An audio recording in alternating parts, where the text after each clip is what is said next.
Hello again, ladies and gentlemen. Today we will be cooking Pilau rice, nice tasty fragrant Pilau rice cooked by absorption using a pressure cooker. Now bear in mind, these are the ingredients, but apart from the rice and apart from water, everything else is optional. It's up to you what you'd like to put in there. But the important bit is to cook it by absorption to get nice, separate, free-flowing, fragrant grains of rice, and I'll show you how. This is what we have. We have 2 volume measures of quality basmati rice. This is long-grained and aged, so make sure you get a good quality basmati rice. This weighs, two volume measures weighs 300 grams. Here we have an equal volume of a mixture of milk and water. So again, 2 volume measures in total, and it happens to weigh about 325 grams or so. So work by volumes, equal volumes of liquid to rice. Here we have 1 heaped teaspoon of spice mix. Alternatively, you could use maybe half a teaspoon of turmeric powder if you wish, just to colour the rice. We have half a teaspoon of ordinary white table salt. Have 1 teaspoon of white granulated sugar, 1 teaspoon of dried fenugreek leaves or methi, lightly crushed between your fingers, rubbed to release their fragrance and break the leaves and the stalks up a little bit. Here we have a mixture of whole spices. Again, you can choose to use whichever whole spices you prefer. Here we have a pinch of fennel seeds, a pinch of brown or black mustard seeds, a pinch of cumin seeds. We have 1 clove, 1 ear, just the ear, not the whole thing, but 1 ear of star anise, 1 Indian bay leaf, which is broken in half, a small piece of cinnamon stick, only about 1 centimetre long. But again, you can use as little or as much as you wish. But it's quite strong flavoured, so I would suggest that you tread carefully.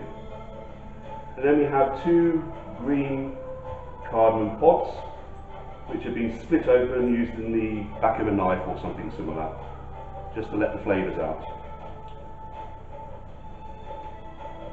Then we have about 1 tablespoon of butter ghee and about 1 tablespoon of vegetable oil. And then we have yellow food colouring and red food colouring, just to add some colour to some of the grains in the rice. You can use powdered food colourings if you wish, but I use the liquid food colourings for this purpose, and I find that they work just fine.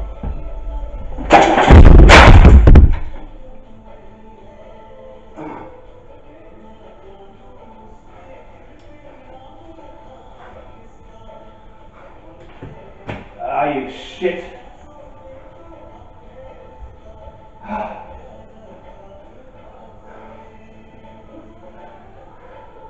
My life!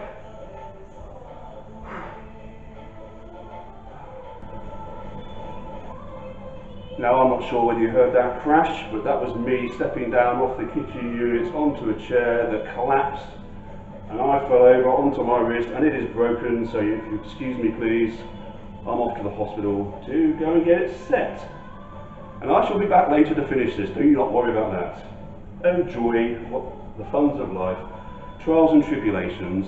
I don't know whether you can see that, can you? Ouch, it hurts. Well, I'll see you later. Hopefully, a few hours time. Bugger. 1 broken chair.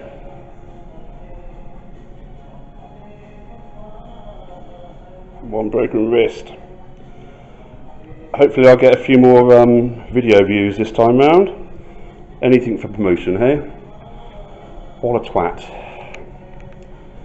Oh, I suppose it's good for firewood. Let's look on the bright side. Well, back from the hospital. All sorted. Went in at about 4 PM yesterday. Had to stay in overnight. Got back about 11 AM this morning, and apparently got multiple fractures of the radius and ulna.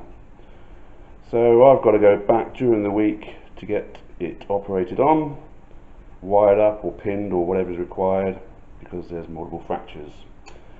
But the good news is I'm still in one piece.